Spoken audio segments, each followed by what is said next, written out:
De venir d'Avignon jusqu'ici, je suis venue en courant. C'est un débat. Ça m'a énormément déçue, hein, parce que vous avez été très froide à l'entrée. C'est dommage, je trouve. Oui, vous avez été froide. Il y a des femmes que je rencontre qui ne sont pas musulmanes, avec qui, quand je dis bonjour, elles me disent bonjour avec un sourire super agréable.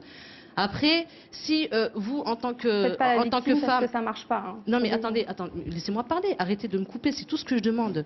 Je demande simplement peut-être d'expliquer à tout le monde, ou de vous expliquer à vous, que derrière ce voile, il n'y a pas des femmes soumises, il n'y a pas des femmes séquestrées, contrairement à tout ce qu'on peut dire. C'est des femmes qui ont décidé de faire un choix. Un choix de quoi? Un choix d'habit. Ce qui ne veut pas dire qu'on est là, on n'a pas le droit de sortir, il faut qu'on demande à notre mari. Non.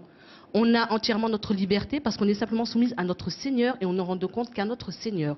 Après, en ce qui concerne l'habit, on ne se sent pas ni dans une prison ambulante, comme vous pouvez le dire, ni fantomatique, ni quoi que ce soit. C'est un habit qu'on a choisi, tout simplement.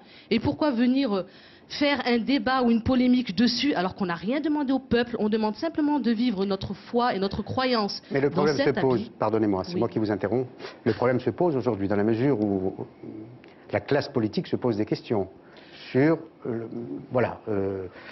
port du voile dans la sphère publique. Alors si par exemple il y a un contrôle d'identité, vous faites quoi? Parce que ça peut troubler l'autorité. Oui, non mais... Il ne peut pas identifier la personne qui passe.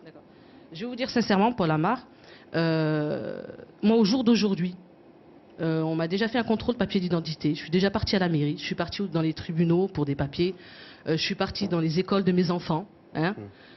J'ai dû, dans l'école de mes enfants, quand j'ai des rendez-vous avec ma maîtresse ou avec la directrice, je me dévoile, voilà, parce que contact avec contact.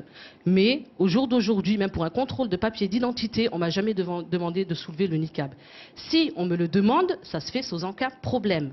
Ça, il n'y a pas de problème. Pour identifier la personne, je vais et pas que moi, toutes les femmes voilées, à la douane ou quoi que ce soit, quand on demande d'être identifié, on s'identifie.